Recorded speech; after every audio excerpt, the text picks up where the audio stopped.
Oui, vous avez bien entendu, l'Institut international Lumen Vitae s'installera à Namur en septembre 2016. Pourquoi donc? Voici déjà 60 ans que l'Institut international se trouve à Bruxelles, à la rue Washington. Depuis plusieurs années déjà, des restructurations du centre Lumen Vitae étaient en cours. L'école supérieure de catéchèse Lumen Vitae, qui formait des professeurs de religion, a été reprise en septembre 2015 par le diocèse de Malines-Bruxelles sous le nom de Pierre d'Angle. Les éditions Lumen Vitae, quant à elles, et la revue ont été intégrées à un nouvel ensemble éditorial, les éditions jésuites, regroupant les éditions Fidélité, Lessius et Lumen Vitae. Ce nouvel ensemble éditorial est déjà installé à Namur. L'Institut international ne pouvait rester seul à Bruxelles. Pourquoi un déménagement à Namur? Pour quel motif? Quels sont les avantages? Pour y trouver quoi? Ce que nous gagnons d'abord et avant tout, et ce que nous cherchions, c'est un environnement universitaire immédiat. L'Institut international sera en effet situé en plein milieu du campus de l'Université de Namur, dans l'immeuble que vous voyez là. Cet immeuble appartient à l'université. Une communauté jésuite d'une vingtaine de personnes occupe les 3 étages supérieurs. L'Institut occupera tout le premier étage qui comprend notamment un auditoire de 120 places parfaitement équipé en moyens multimédia. Nous aurons à notre disposition au sous-sol différentes salles pour des séminaires et pour la documentation.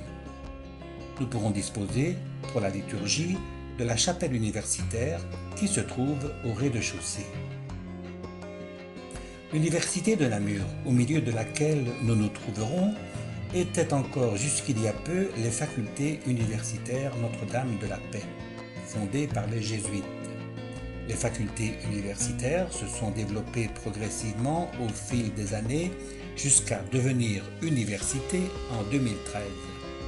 Elle compte aujourd'hui 6 facultés et 60 laboratoires, 6500 étudiants et 1000 membres du personnel.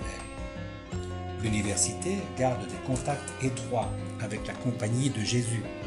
Elle promeut des valeurs humanistes fortes, nourrie de la tradition jésuite, soucieuse de la personne et engagée pour une société plus juste et durable.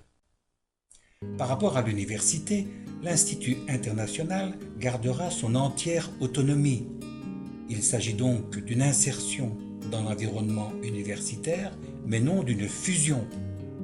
Nous espérons cependant que cet environnement universitaire sera source de collaboration et de synergie nouvelles.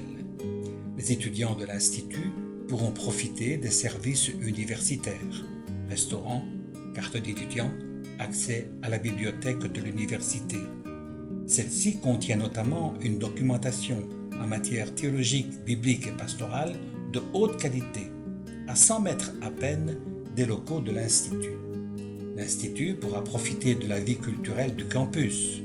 De son côté, l'Institut apportera à l'université, au monde étudiant et à la ville la présence d'un centre de formation jésuite renommé sur le plan international, ouvert à la multiculturalité et à l'écoute des défis de la mondialisation.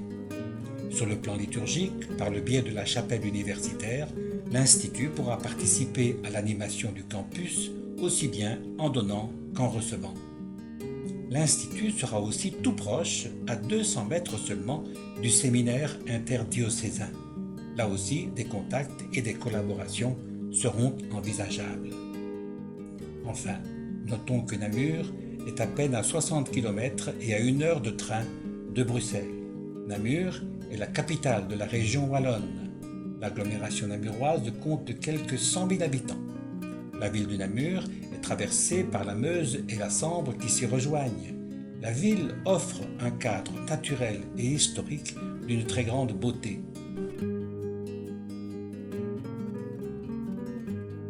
Quant à la population, elle est réputée pour sa gentillesse, pour son calme, son hospitalité et sa bonne humeur.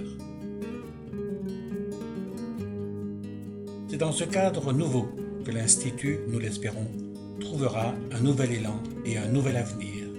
nous le bâtirons ensemble en alliant tradition et innovation.